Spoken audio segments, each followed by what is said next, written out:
apana chitindo Joshua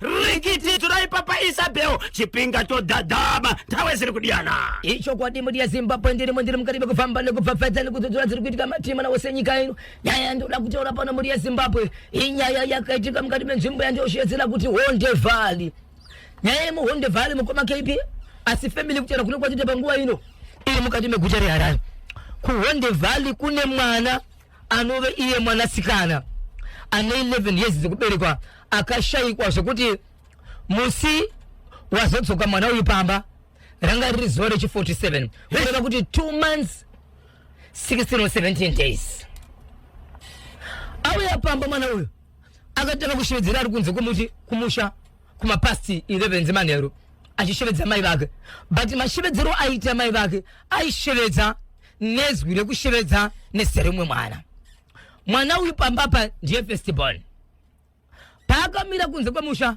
baba vake namai vake varipo vakarara hazvati dzake dzakarara vakaberekwa iwo vari vanhu vanokwana kuita iwo 4 iye pachake mutweni neumwe wake kuchibva kwazoita mangoma 1 last born yepamba apa ine 5 years paakadzoka zuva raakadzoka amai vatendera nekufamba vanoti vakaisa zviziso kumaredhiyo vakaenda kunewspaper vakaenda kutv muzvikoro vakaenda chisa chiziso chekuti izvo mwana havasi kumuona mushure mekunge mwana ashayikwa asingaonekwe zvadaro mukoma KB musi wechitatu last week ndo pakasvika mwana pamba asi akasvika kumapasi 11 dzeusiku asvika kumapasi 11 dzeusiku anonzi iye akaunganidza matombo ndokutanga kurovera matombo pasi achimakoma usiku zvekuti kune vamwe vanhu vaitozvinzwa vari kure vakarara mudzimba dzavo kuti pane zviri kuitika panze asi nenyaya yekuti vanga vari mumba vasipo panze vaingoti ndezvepanze zvadaro matombo atadza kumutsa vanhu mwana uyu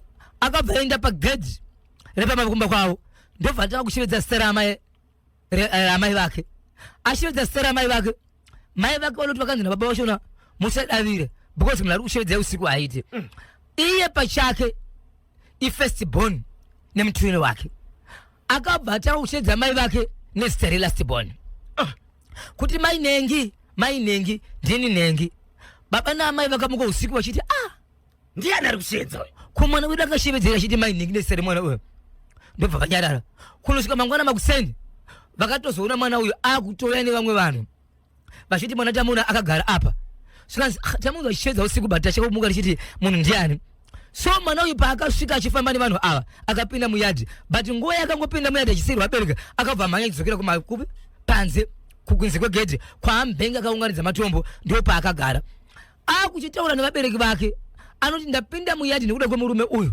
kuti muzvizive kuti ini ndakauya ndiripo apa handikwanisi kupinda mumusha muno kana kugara mumusha munomu ndisati ndaita kuti muzive kuti nguva yese yamakandishaya ndakandikopi so ndiri kuda kuti baba naamai kana mune dzimwe hama dzamunoda kuti imimi muzive chikonzero mukasaziva pananga ndiri ritori dambudziko chikonzero ndapinda mumusha ndokusaka ndanga ndisingadi kupinda mumusha saka kupinda kwandaita mumusha mukasaziva imimi ndanga ndichigara papi wese ari kugara mumusha muno achafa saka izvezvi murume anditora andipinza muyadhi muno nokuzviziva kuti muri kunditsvaka saka munhu wese wenzvimbo ino yanoziva kuti muri kunditsvaka akandiona aisandisiya saka ini ndauya ndikagara kunze kwomusha chikonzero ndaiziva chiga ichi saka zvapinda nenika chitsvagai dzimwe hama nababa tibude tiende ndinokuratidza kuti ndaigara kopi baba vakatsvaga vamwe vanhu ndokuita baba naamai vachida kuisa vamwe mwana wechi3 zvikanzi naamai mashoko aritorwa nevana uyu akakurisa hatizivi kuti kwatichaenda tichafamba sei baba mukwanisa kutora dzimwe hama dzenyu here nevamwe vabatsiri vemunzvimbo but vabatsiri vemunzvimbo musavaudza mamwe mashoko akadzikadzika vanhu vanoguma vakusvika kuita sei vakuenda ndika kuchibva kwabuda baba naamai baba vakashedza mukoma wavo kukaya mwana mumukoma kukaya vatete vanhu vakabva vasvika 6 vakaenda vakadzi vanga vari vaviri vatete pamwechete nehama yemwana nevamwe varume kusanganisira 1 murume asina rudzi navo ndokubva vafamba mwana uyu aiti nditevereshe vanhu vakabuda pamba musi wechitatu iwo musi wechina chitatu manheru ndo chaakauya china kuchimuka chiri china kuseni ndokubva vabuda vakatanga kufamba vakafamba mukoma KB ndokubva vayambuka kupinda muMozambique vayambuka pina Mozambique vakaenda kune rimwe gomo ravari kutaura vanoti arisi gomo rinoshamisira asi gomo rekuti kana muchiriona riri kure rinenge rakakwira but kana muri padhuze munotokura zvishoma shoma kusvika maita sei masvika pamusoro paro kwai takafamba tinofungidzira kuti isusu 500 meters kuti autanga kudza gomo tanga takungoona matombo amira mberi kwedu atishaoni miti ndo pakati 1 anove mukoma baba vake zvenda kunzwa pana painina zvichaita sei azvichaiti zvikanzi toita sei munyika tira isi nyika idi iyoyo ndokubva vadzika vakati vari kurwara azviti adzokere nemunhu 1 ngatidzokere tese zvakare iye mwana we ndiye akati kana maona kuti pane akundikana musamusiya ega ngatidzokere tinomusiya paanokwanisa kunosvika komba ndobva vadzokera baba mukuru vadzoka chinguvasiya mukoma kebi kuti vangokrosa kuti vamunyika yeZimbabwe tobvafa havana kwavakazoenda bamukuru vakabva vafa ndokushevedza ngoro yakaya kuzovatakura kusvikira munhu azoendeswa kuhospital ndobva konfirma kuti munhu aita sei afa but chirwere chavari kutaura havana chavanoziva chikonzero kabva nemunhu akasimba ndokuda kuzodzokera zvakare kechi2 ndobva vaenda amai vemwanasikana wemukoma KB vasvika zvakare pavasvika baba vakataka kuti ini ndakunzwa dzungu pana pandine chadzimira nyika yandiri kuona chazeni ndiri kopandika ndobva varwara ndokubva vadzokera vasvika zvakare munyika yeZimbabwe vatosvika kumba vachiti zvinhu zve zvakuona ngatiregei mwana akati muri kuti zvakuona but inini mukasaziva pananga ndiri munhu wese kusanganisira vandafamba navo pano kana vanogara mupamba penyu baba munogona kukanganisika ndaikumbira tisvike pandaida kuti tinosvika mai vemwana uyu vachibva vashaika vai vanhu vaviri vadaro nyaya yaoma so vanhu ava mukoma KB baba vakazotanga kubuditsa masecrets kuvanhu vese kuti mwana uyu paakauya akataura nyaya yakati ndaifunga dzimwe dzengoti ndikavanza vanhu mungachika kuenda kwatiri kuenda kwauri kuenda kunei zvikanzi izvo ndinoda kuti muzive chandaudzwa chide ndechekuti kutorwa kwandakamboita ndikaenda kwandakanogara ndirika kuti ndigare zvakanaka kana muchindida semwana weyu ndigare nemi senguva yose yandanga ndiri andirika munofanira kuziva pandakambenge ndiri chete mukapaziva pandanga ndiri zvinhu zvarongeka toita sei so vadzokera kumba vakuchitsvaga mubatsiri so mwana uyu kana akagara anotaura mazita evanhu vakafa iye asati azvarwa mwana uyu akura sei 11 years ari musikana 11 years anotaura mazita evanhu vakafa ivo vasati vazvarwa agotaura nhoroondo dzokuti munoziziva here kuti isusu takatanga tichigara kwakati tikatama kubva kwakati umambo hwedu hwakanga uri kwakati iko zvina zvatina umambo patakatorera kwakati munoziva here munhu akafa achisungira panguva yakati uyezve pamba pedu isusu kwaive nemunhu aitifudzira mombe akazofa akaurawana nhengi wedu ngozi yedu akutoripo zvakare asi haikwanise kuripika musati manoona kuti pandaigara ndepapi so iko zvinozvi vachibva vatsvaga mubatsiri vatsvaga mubatsiri inzwai mhuri yeZimbabwe musi wesvondo unoyu vatora mubatsiri zvikanzi nemubatsiri handei mubatsiri achibva anzi nemwanasikana uyoyo imimi makasimba here zvokugona kukudza makomo muri kuzviziva here kuti kune vaviri vasina kugona kukudza gomo kana ndichita kugona kukudza gomo ndiri kutaura kuti vanhu vakatofa kuite zvekudzokera kumba pese pari kuitika zvinhu izvi vabereki ava vakaendere kunozivisa vakuru venharaunda right avada kudza vakuru venharaunda yanga iri family yoga uyezve baba mukuru vaya vekufa vaya vana vavo vanga vasina kudzwa kwakuchizoshevedzwa manje kuti kufamba kwatiri kuita ndo zvatiri kuita vana vachibva tanga kubhamuka kuti aiwa amungachekerese mudara wedu yanga yatori noise zvakare nevamwe vana sabhuku achibva audzwa sabhuku akati zvinhu zvakadai suka zhinji zvinoda kufambirwa iko zvinozvigatimboona sezvamatsvaga matsvaga mubatsiri vachibva enda mubatsiri akaenda mukoma KB ndokubva anosvika about 10 meters painzi nemwana muri kupaona here apo pane gwenzi iro pane dombo iro kuti muzive kuti tinenge tasvika muchaona pachifungaira utsi vasvika paifungaira utsi mwana pachake iye achibva atanga kusara kumashure achiti panoda kufungaira utsi ipapo ndo panoda kuti munosvika mukapaona ipapo mukandidana ndini ndichazokuratidzai kuti vanhu vari ipapo uyu ndiani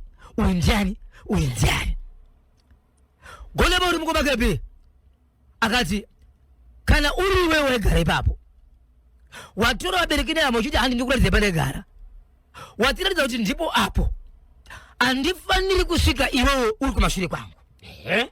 Ndoda kusvika iwewe uri kumberi. Right.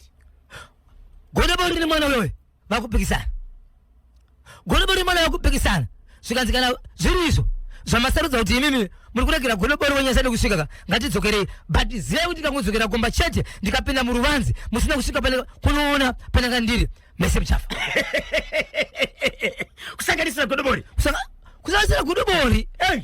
Godobori achibva ati aiwa zvauri kutaura ndizvo, asi pane pazvinokunaniri chikonzero inini handina rudzi newe. Right. Godobori achibva adzoka.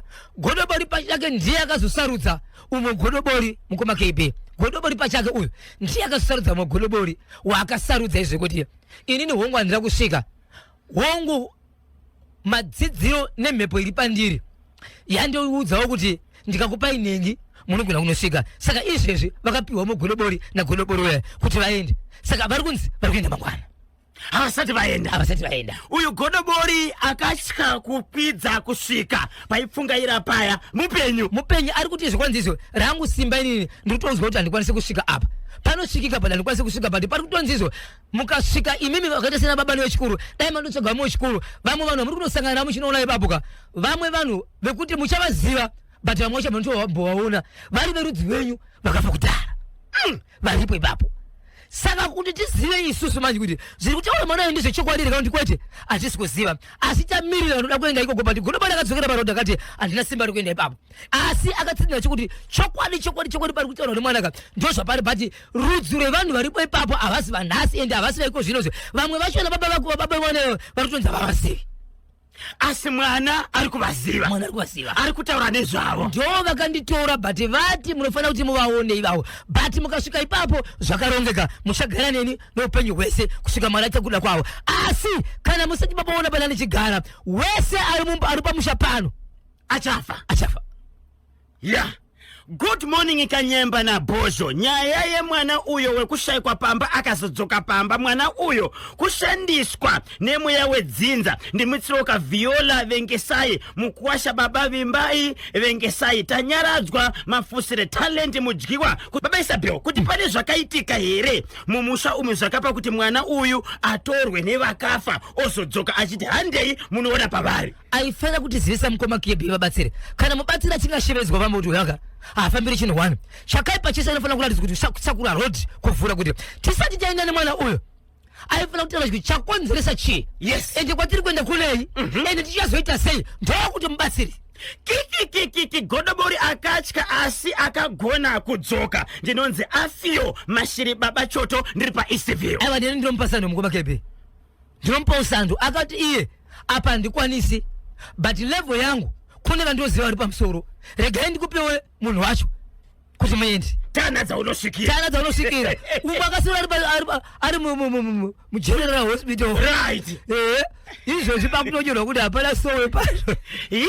Honde bvari zvinovhundusa vanhu kurarama inyasha. Mumadzinza umu mune masecret shame. Pane zvakavanzika hanzi panogona pane anoziva zviripo but vosundirana mhepo votadza kakungoripa. Vanodekedzerwa icho kwade muri yaZimbabwe ndikandipinda nepinda zvangu ndiri mukati mekupfapfaitsa nekutsutsura tiri kuitika matima navose enyika ino. Ndine nyaya ndoda kutaura pano pamukoma KB yakaitika kuNyamandlovu, asi pane izvo ndoda kuti mugarire padhuze. Ndine nyaya yechimwe chikoro chiri kuNyatsime chine mudzidzisi ari kuti vana vechikoro vakaenda vakapfeka majuzesi asiri echikoro ari kupisa kutogocha moto. Ari kutopiswa. Ende ticha iyeye ari kuenda kuchikoro anogona ngokubva pabhawa akaenda kuchikoro. Hold on. Inyatsime. Icho kwadi muri yaZimbabwe ndiri mukati mekufamba paka Nyamandlovu. ChekuNyamandlovu chiri kuti kudini? Icho kwadi muri yaZimbabwe ndiri mukati mekuri vane kupapedza nekutsutsura zviri kuitika matima navose enyika ino. Mukoma KB ndikandikuzisie kuti musi wa 7 February kune rufu rwakaitika mune rimwe village iri kuNyamandlovu. Musi wa 7 mutumbi wachibvaiswa kumoshari. Musi wa 9, musi wa 8 mutumbi wakaunzwa pamba. Musi wa 9 ndo pakavigwa mutumbi. Right, musi wa 9 mutumbi waiswa wachengetedzwa. Vanhu vakaungana vakapedzisa kuti ukama vakapedzisira vakaita sei. Musi wa 12 ndo pakatanga kuti vanhu vari pamba panova ndipo pa next pepa kafiwa pali pe baba mukuru pe muluma akafa pane mwana we mwana sikana anowe musukuru ali pamba ipapo ali mwana ani makuru ansika iwo 6 years ali mukomana mwana uyu zvakaita akashedzwa na mbuya ari pakati pekutamba nevamwe ye wafura kosho waita here zvandakutuma ambuya vakataura mashoko akanzwika nevakawanda ekuti izvozvi iwo hauna kudya herewe hauna kudya saka kana uchiki wadya unoti vamwe havadi kudya but mwana uyu ndiye mwana mudiki pavana vari pamba ari mwana wemuzukuru iwo mai ava havachabari mwana wemwanasikana akapiwa mwana kusiri kumba kwemurume waakugara asi akazororwa akugara kwemurume but mwana uyu nenyaya yekuti amai vakaita zvekuzopiwa mwana uyu vakatora zvikanzi chigara naamai vangu achigara nambuya nagogo zvadaro mukoma KB mbuya vakagaragara ndikudana zvakare muzukuru mwana akanyunyuta semashoko akazenge akuunikwa nevanhu kuti zvaitaura mwana uyu aitaura zvinhu zvinotoitika naye achiti iwo manje kana ndikavapa chikafu vari kuramba ruri chikafu chamuri kundipa handisi kuchida muzukuru akutaura muzukuru ndovapa sei iwo vari kuramba chikafu chacho ruri chikafu chamuri kundipa handisi kuchida so zvazoitika mukoma KB mwana uyu akazoenda kuna mbuya vake ndobva apiwa chikafu ndokupinda nacho mulemwe imba iri pambapo ndobva apinda akaita maminitsi asvika kuma 30 minutes vamwe vaitamba nawo bhora remapepa panze vakamumirira vachiti ari kuuya mwana akazobuda murumu imomo achichema achidonha ropa pachigumwe chokupedzisira ichi kadikaka zvikati ndaruma gogo so vamwe vakakuti waita sei ndizvataura kuti gogo vanga chindimanikidze kupa sekuru chikafu ndiri kuvaudza kuti sekuru chikafu izvi vari kuti havachide kwanzi ndiri kuda chikafu chenyama yepasi pemakumbo handi makumbo anotsika kwai panotsika apa pasi pegumbo apa ndo nyama yandiri kuda sei ndoyandirura yamuri kundipa handide saka pakuzama kuvadyisa vari kuti pakuvadyisa chikafu ichi vabva vandiruma vanhu vakati chii zvikanzi nemwana mumba sekuru varimo vagere pasofa ndindironzi nambuya ndivape chikafu saka mbuya ndavaudza pavandishedza babe kuti izvo chikafu sekuru vari kuchiramba chamuri kundipa vakandimanikidza kuti vape chikafu chete saka ikuzozoita sei vandiruma sekuru vapi achibva taura vaya vakafambiswa 7 sekuru ava vari kunzi varuma muzukuru mushakabvu ndiye mushakabvu akavigwa uyo akafambiswa 7 akavigwa musi wa9 ndiye ari kunzi akagara pasofa ndiye akagara pasofa saka inini ndinonzi enda munogesa nchivapukuta ndindovapa chikafu but nhasi varambe vari chikafu chanichikusira ichi ndikuda chepasi pemakombo zvikanzi vanhu vakubvunza manaka mbuya waudza here zvikanzi ndavaudza zvese but vari kuramba pavandishedza paya ndonyaya yachona vanhu vatanga kuunganidzana mbuya vakatozoona vanhu vaungana vawanda vakuzoshedza vanzi anopenga so mbuya vaya manje ari kuti iye zvataurwa nemwana uyu ndizvo pindayo mbamo so imba izvo yakaita unopinda dhore kukati unopinda dhore kunze unopinda dhore mukati iroro hapana nosa kuripinda mwanasikana wavo achibva ati mama madii mati kuzvipedza imimi onai vanhu vaungana vanhu vari kuti ivo zvataurwa nemwana kuti muzive kuti zvitaurwa nemwana zvisirizoka ingoitai kuti vanhu vapinde vakaramba mukoma keve vakaramba vakataura mashoko ekuti iyi imba yangu inini pandorara paonekwe nenyika vanhu kupinda kuita kiu yekupinda mubedroom mangu nekudika muzukuru kangu akupenga azviite so nyaya yakaiswa kusabhuku ndobva iswa kwamambo vachibva vati handinawo simba rekuti vanhu pindai muende kunoona panorara amai ava chandinogona chete ndechekuti inini mwana uyu mungakwanisa here kuti aende kune vanogona kurapa kuti ari kupenga here kana matipedza stage iyoyo tozoona kuti zvakamira sei saka izvezvi mbuya kwanzi mazuva maviri aya havasi kuvhara dhoo even rekunze chero usiku rinenge rakavhurika zvokuti unotoona dhoo rekunze nedhoo remukati rakavhurika kuti vanhu da kuona onai kana muchifunga kuti mune zvirimo onai chandisingade kuti mupindi mwanasikana uya wemwana uya manje muridzi wemwana uyoyo ndobva afonerwa nevanhu paakauya achiti mama zadzisai kuti vanhu ava tisanyara achibva anzi iwewe kana uchida uchiwirirana nevanhu ava ina unogara nevanhu ivavo so iko zvino zvavepo manje ndezvekuti mwanasikana akazoti mama nezuro ndinoda kutakura mwana ndiende naye zvikanzi ukatakura kuenda mwana nemwana zvose iwe ndio uchaudza vanhu kuti zvandinogona chiya chiya zvindizvipi akamusiya ngoma kebe mwana muzukuru anga anopa sekuru chikafu cherudzi chavakazoramba vachiti vanoda nyama yepasi pegumbo kwanzi aitovapa sadza chairo chairo ratobikwa sadza ritori neusavi hwenyama asi aitoti kwanzizwa aiwa avasimudzi ruoko avaite sei ndinovadyisa ndovamwisa mvura asi nhasi panoenda nesadza iri vanga vachiramba asi vaitotera kuti ndoda nyama yepasi pegumbo remunhu ambiri kuti apa paroda timbotora nhare baba Isabel timbonzwa vadiwa vateerere kuti vanote kudini zviriko matane makore mangani 6 years 6 years ari mukomana 6 years mukomana ndiye ari kutumwa nagogo ndiye ari kutumwa nagogo ndiye ari kutaura chiudza vanhu kuti ichokwadi sekuru vamuri kuti vakashaika vari mumbamu aitoshidza kuti sekuru vanhingi vave vari mumbamu vari pasofa asi ndiri kunzi ndivadyise ivo vari kuramba chikafu ndosaka panamba monishedze baba gogo ndiri kuvaudza kuti sekuru vari kuramba vari kundimanikidza kuti ye iwo wadya wani sei usingada kuti vamwe vadye ichi chinosiririsa kuti mwana uyu ari kukanganisa kapfungwa here kuti ari kuziva zvaari kutaura ndiri kufunga njere dzamambo dzakakosha dzekuti musati maita zvese nyaya iri kutangira pamwana saka mwana wacho ngaende kunoongororwa njere dzake kuti ari sei ndo pachatangira nyaya yese right chemwana uyu chinotyisa ichi anzi papfungaira utsi pane moto tamirira kakuenda kwemubatsiri kugomo kwacho ndinofunga pachabuda kazvakavanzika tonomushuvira kakufamba zvakanaka ndinoimba kuti akasimba mubatsiri iyeye ndinonzi baba Shoni nhasi ndiri panotoni zvangu ndikahondeshi chokuhondeshi right rega timbonzwa kachekupi zviya chamapesera kutsudzura nyama ndlovu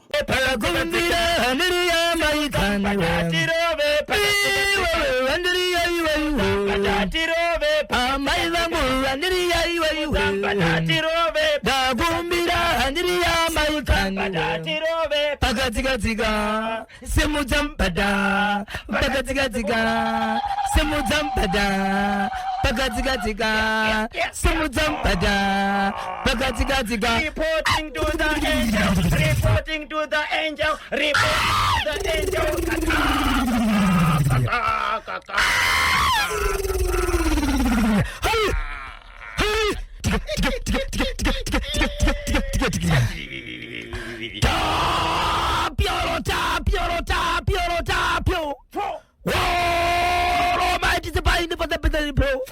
afanda tuzipekechana mutirai mambo jomanja wakachiweba kabelekasha 10 years wori benefo wakachwep sipeliti waromait 10 years akeroshi airi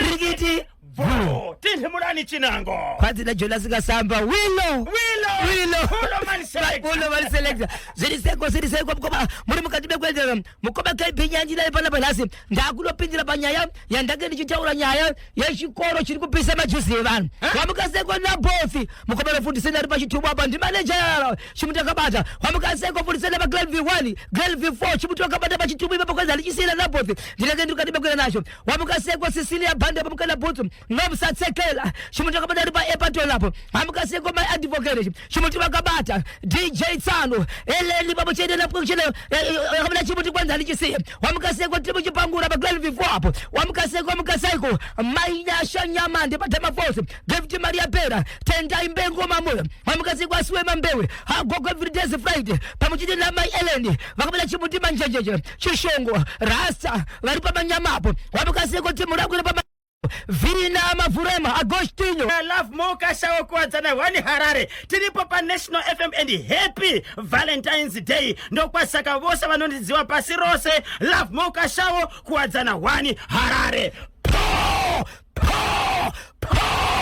rigiti go bati nezvimbuya zvangu zimwe zvinoshandira muriteo zvinobika chikafu umozaka handiti munoziva kuti musika uyo kuri kugadzirwa ngomunyowani saka zviri kuti manje isu tanga tiri pakona apa zvino musika munyowani tokwanawo here baba ko vanoda kuti vachishanda vachibikirwa zviri kungogulukuda anga vangoita zvinhu zvavo zviripi zvakajeka zvakarongeka ndika ngavarejisi kambani yavo vaita kunobika vanopinda imomo vanoda kudya vanoda kudya izvo zvakati zvinobika sei zvinotsudzura izvi vamapati sei ndichidaro pane mumwe munhu wandakaona muriteo kunyange ari paofa asina kuya kubasa ari kumba kwake anouya kuzodya chete obvadzokera kumbayakirwa avasiona repo matinyanya utungamiri wepamusoro aiyaye mukoma KB nyaya iri kunyatsime inoti vabereki vati mutemo tinouziva ende utungamiri minister of primary and secondary education vanouya pamhepo semutungamiri anotungamirira vana nevabereki vacho zvese ndizvozvo zvakataura tinozvinzwa tiri kutya kuisa mutemo mumaoko medu pana ticha ari pachikoro watinaine zita nezita rechikoro asi chikoro ichi isekondari kunyatsime ticha uyu chokutanga munogona kuti muona achibuda pabhawa kuseni akaenda kuchikoro ndakakutadzireiko iwe hauna masokisi kave yapano juzi rako iro uribe kuaina unza kuno risiri rechikoro anozitura kana mwana kune vamwe vasati vanyatsowana but mubereki ari mamwe maudzirwe kuti enda kumba unovaudza kuti ndadzingwa here kana ndanzidzokera kumba unotora hembe yechikoro iye asi kuita izvozvo anotiunganidza yapa obvaisa moto obva pisa kupisa chako chaiko iyi nyatsime koita chimo zvakare chiri muharare imwe muno zvakare pane mapaka vaminista pano vakataura vakati tinozviziva utsotso hwamuinawo wamuri kuzoti mubereki munomumanikidza kuti tenga pano chete mashops akawanda mubereki anoenda kunoendera nehomwe yake pabva paita umwe munhu ari kubatsira vabereki ari kuti 1 month to pay toda kuti mwana apfeke aende kuchikoro ndoguya chida exactly zvakafanana asi deputy head basa pachikoro ipapa ari kungoti kana isiriye pano chete dzokera kumba kana usina kutenga uniform pano kunyumba ko minisa vakataura wani kuti kana iwewe uchidaka kuti vabereki vatenge pachikoro pako ita maprize anenge achienderana kana kuti atori pasi apo maprize acho mukoma KB rinenge rakadhomuka rakaenda kumberi wanzi tenga chete panapa akuzi kutenga but kushungurudza ndi deputy head ari kurambidza vana kuti vapinde pachikoro kana vasina kutenga uniform vakatozovimbiswa manje kuti mukangouya nadzo chete ndiri kupisa muri kudzokera makashama kuzoti uyo ticha uyu akatopisa uyu ndi ticha haana chinzvimbo pachikoro ndi ticha ane chinzvimbo chake chekuticha mwana wake ko mukuru wepachikoro ipapa vari kuti kudini nyaya apo ndozvitaura vanhu kuti takamboronga kuti tombonoungana ndobva taona kuti kazhinji kungoungana pasina mutemo wakakwana tinogona kusungwa tatitanga tazivisawo kuti zviri kuitika takuzviziva ende vari kukumbira kubvunza kuti naidzodzi dzakapiswa karedzi tofanira kuita sei hembe dzavana tiri kudzida vakaendere kunoripota kuti vana vedu vapisirwa majuzi ndopa vatangira mukoma KB kwatibatsire tisati tarasika takabira kudaiwo kuda kusvika pachikoro kana tikanzi kumapurisa toenda tikanzi kuna minista toenda zvatakaitirwa ndo zvatiri kutaura izvi saka tibatsire kuti toita sei nekuti hembe dzavana vedu dzakapiswa majuzi yarashokewa yaratendewa majuzi akapiswa mangani mukoma ari kunzi more than 60 ticha chigocha havana kuenda kupolisi kunoripota havasati vaenda havana kubata PA wa minista Moyo okay tisati tanzwa kuti tingaite sei isusu tisati tapewa pfungwa dzedu rigaiti mbobataka vateereri vechimuti ichokwadi we never know pamwe minister wacho wakatochibata Icho, honorable minister to Raymond wanobata ka National FM rekati mbozwa 0713938538 pamwe chete ne 0789600748. Hello pa National FM radio. Hello mamuka sei Mamuka remkoma kedi. tamuka zvakanaka ndiani wedu ari kupi? Ndini mbuya Priti pabhoera po pashurwi. Mbuya Priti kurisako kubhoera. Aiwa kwakanaka. Moda kutibatsira pane chipi? Ndoda kubatsira ichati chawo ndikati vaguta basa. Mbuya Priti bati ticha vaita sei? Taguta basa. Vakudaenda kumba kunozorora. Aiwa ngavanozorora zvavo. Saka vabereki vane vana vakapisirwa majuzi voita sei? Aiwa ngavambonyarara zvavaisa paruzhinji kudai vanasa. Kuti kudaro osanoripota kumapurisa here? Ngavambomira zvakadaro. Wombomira? Aiwa munzwa muterera ari kobulawayo. Hanzi vanhu vekunyama ndlovu makakoniwa basa. Dai vakangoti asambeni. Pinda mukati imomo paka. Utora sekuru obuda. Sekuru ava vanooneka here nevanhu kana kuti muzukuru ndiye anogona kunge achiona sekuru chete? Muzukuru akasiyana nevanhu. Muzukuru uyu ari kutopasiwa mankhwara na mbuya ka. Wakatobuda karumwa kauyo. Achiti ulewa ndiruma sekuru wandiruma. Okay, regai taurai nemuterere ari pana pa baba Isabel. Hello. Zverisei? Bojongora. Yes, Borisei. Jongora. Irirai isudati chemwana uyo kuntu mwana mbuya msiane nekugara neana mbuya nevana. Mungadzikise volume ya radio tinyatso kunzwanana zvakanaka. Ndati maya vanga vagare nemwana wavo ngavabvise mwana kuna mbuya. Manje vanzi kana watora mwana wako ndiwe uchaudza vanhu zvisingazikanwi zvakawanda. Ngavanongotora muprofita in silent obva wauya naye pamba. Alright. Then mbuya ava kana zviri zvinhu zvambuya ava zvinodzoka kwavari zvinhu ngazinetse muridzi kwete kushungurudza vana vevanhu. Hai chicho chikwadi mukoti. Tiri kutaura nani? Vanoda kuita back to sender yemukomana wefita aishandiswa namai vake uya mai vakazodzorwa gumbo ravo. Hamene yapapi nyaya yakubhozhongora. Amai vari pakaoma asi nehama dzavo dzakutovarambawo zvakare. Hama dzavo dzakuvarambawo zvakare dzinenge dzinozivawo zvakaitika kumashure. Munhu ngaagare nezvinhu zvake bhozhongora. Hacho ndochokwadi icho.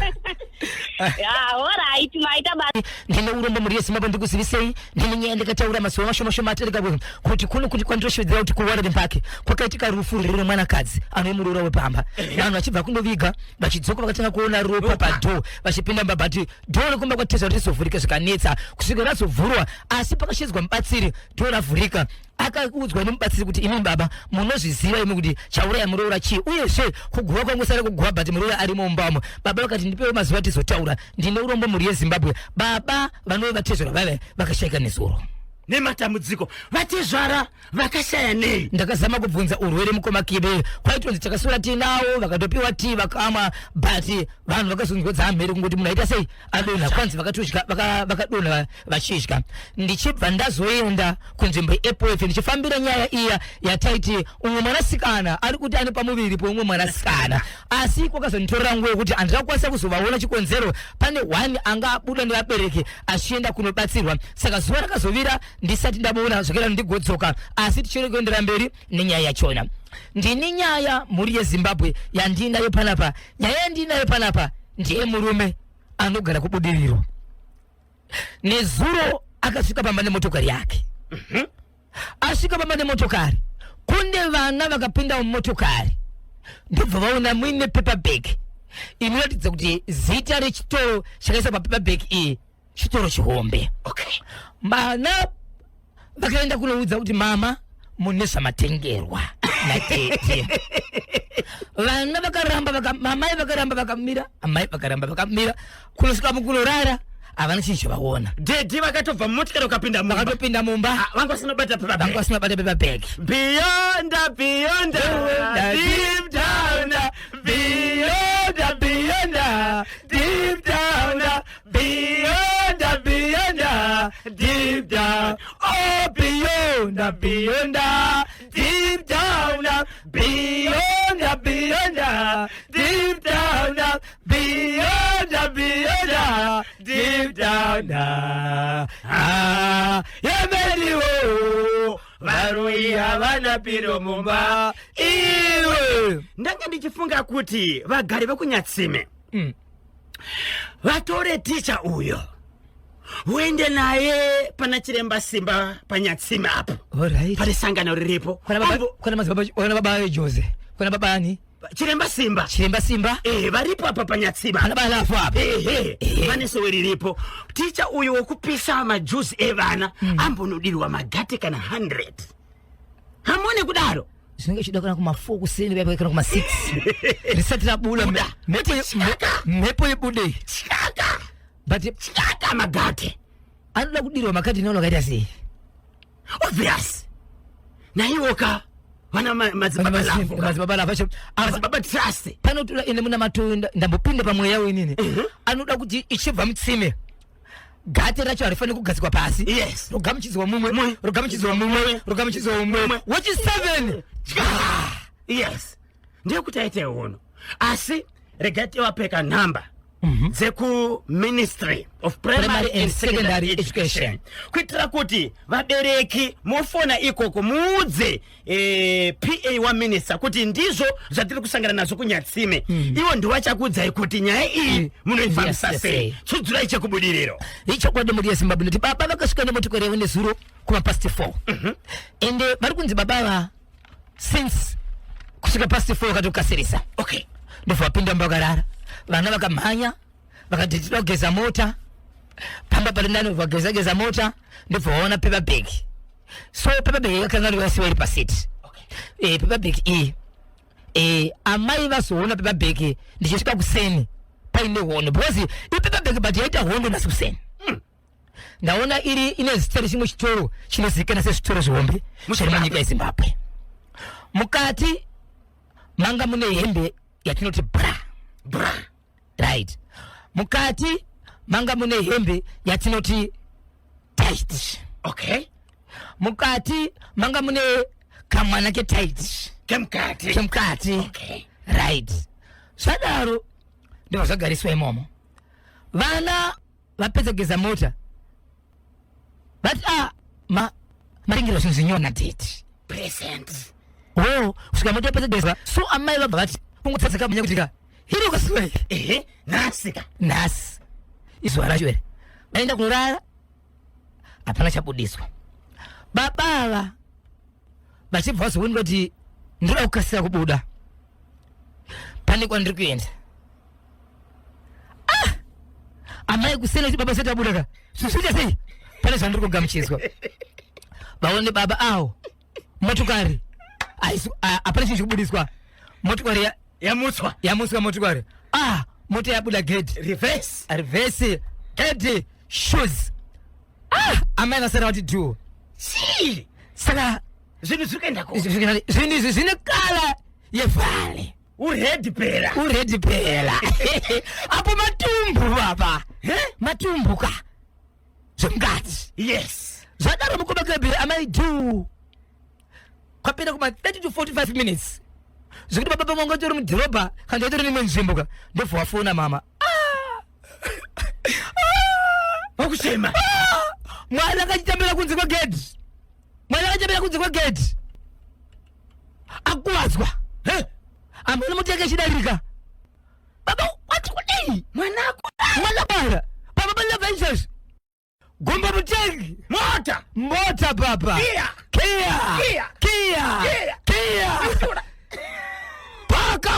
paka vapindira mugeni baba vachingoti pinde mumba mukadzi achibuda panze akaenda kumotokari so hakuna sokosanga sati senda zvinzezve zviri mota zvikanzi izvi ndo zvandaona kuti makanganwa kundipa ndo zvandiri kutora So pakati pezvinhu izvi panga pane kadhi ranga riripo.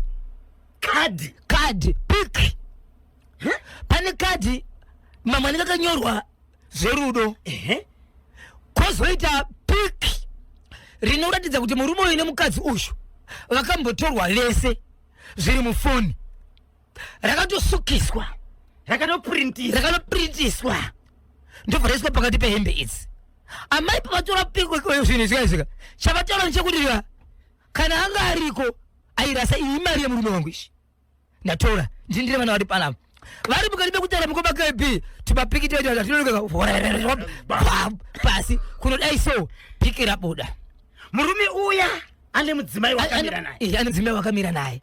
Amai vamukadzi uyu vanomuziva. Ndiwe kupi? Vanotoenda kuchechi imwe chete. Baba vane chechi vanopinda nemukadzi wavo. Mukadzi iye anonamata kuchechi ikoko futi asi iye mukadzi iye haana murume. Baba kune vanhu vanopenga. But ndakupedzera mzukuru. Ndabvuma. Ndakupedzera. Ndabvuma. Ndakupedzera. Ndabvuma. Zimbabwe. Asi manga pane zvamanga maenda kunotora pamakaenda kuMozambique. Ndakapinda pamachipanda. Yes. Ndikapinda panonzi pamusika pamagonyeti. Panorara. Ndichibvapo ndobva ndaenda pamanika. Manika papo pinda muchimoyo. Chinhu chakandifadza manje. Muchimoyo kapo. Mabatiro akachita basa eserivo papani. Mawani. Kungori mabudiriro. Kutasika ndiri mabudiriro apa. Saka foto ya dona. Mpepa bag. Yes. Sichazoitika pabudiriro. Ndobva yaoni kuti ndiyo mwana musakano. Andizivi zvazoita amai ava kuti vazogonere. Papa hapana munhu ane chinzvimbo mukereke iyi asara asina kutukwa. Handichanamati chochi. Ndozvairi. Nengi. Kutora pikirera. Naro ndikuda kumba kwa mfundisi. Kuti ndizvo zvinoita mukati mesangano iri. Nokuti murume uyu anonamata ari padhuze chinzvimbo chake chiri padhuze nechamufundisi. Iye abatwa nemukadzi wake uyu. Achitotengera vhale umwe mukadzi. Muchechi. Pakaipa. Achibva ada kurova mukadzi. Varume vanhu vanga varipo zvikanzi hazviite kurova mukadzika. Zvikanzi andinyebera kuti mwana akuwara. Ndikadzoka zvikanzizo honguka koizvi. Zvakuonekwa izvi zvinonyasa pindei mumba murono wakuru ndokupinda mumba. Patazosvika baba akaita kudogorera vacha kuita kusoba padzi kuti padze paripo here. Saka ndineshokura ndoda kutaura mukoma KB. Zvakawanda kana vanhu even kumakereke vari mukati mekunodya pasika. Shoko raMwari rinonzi uyu ndiwo muviri wangu nenyama yangu neropa rangu. Vanhu vachadya nokunwa kuti vagoona upenyu usingaperi. Asi variko vamwe vanosingazivi kupupura nemutemo wekereke vachadyira nyama iyi kana kumwira ropa iri mukutongwa kana kuti mukufa vasingazomuki. Nekuti shoko raMwari rinoti ukadya ropa nenyama yaMwari uri kudyira kuti kana wafa ugozomuswa. Variko vachapinda muvhale iyi nhasi kunosvika mangwana mukoma KB ndinenge ndakapakata vachibayiwa nemapanga vachirovana vachiita sezvichienderana nekuti iwewe mukadzi 1 uri kugamuchira mavhale evanhu vangani. Pane nyaya ipapo. Comrade Stuart Simon vakachibata chemuti mondisweresera uka comrade honorable wedu wemazowe Njanji imazowe sisi masentra wandika vanobatanidza ndofunga rodi dzatova bhoko vanowanzisa tractor kuvhura chii iwo honorable Njanji vanga vachikutsvagai vakachinditsvaga saka mufana kuwabata zvikanzi bhozhongora ane mazuva asina kutibata. Kune vabereki vekunyatsime vaya vane nyaya vane nhunha yaticha ari kuita sei ari kupisa majuzi fonai nhamba dzaPA waminisa honorable Torerai Moyo minister weprimary and secondary education. Namba dzacho dzinoti 0772 274 577 0772 274 577 pamwe chete ne 0712 871 136 0712 871 136 ndidzo namba dzaPA wa honorable minister Torerai Moyo vanokubatsirai vanokudzai kuti motora matano api. Tinotenda Zimbabwe a minute pachada kukubatai baba Isabel munobatika panhamba dzenhare dzinoti kudini icho kwadiri muri yasimba rikandikusirisa kuti vanenge vachida kundibata munondibata panhamba dzangu dzisina chipomero nhamba dzisinganyadzisa nhamba dzandinoreva ndekurewereketa pano dzinoti izvo 0771 545 025 0771 545 025 0771 545 025 namba idzi musadzipipa 12 namba idzi musandifondera ne private namba chikonzereka pane zvandichiri kuda inini kuti nditaure nemikela kukubvunzai panyaya dzedu handikwanise kufona bheki uyezve iyi namba yebasa kana mafona mukangonzwa kuti ndibhosho itoenderera mberi nenyaya yatakutoendera mberi kwete kuti ndepi zvakamira sei aiwa ifoni yebasa kungoti ndibhosho makutotsudzura ndapota musabhipa sa agogo every day is a Friday. Rigidi Happy Valentine's Day. Tinotenda Zimbabwe Kanyemba Bonzo na Bozho Ngore kuti February 14 yakadeclare kekutanga kuti Valentine's Day mugorera 1537 ndio pakadeclare February 14 kuti Valentine's Day. Numba yemuonekedzano momento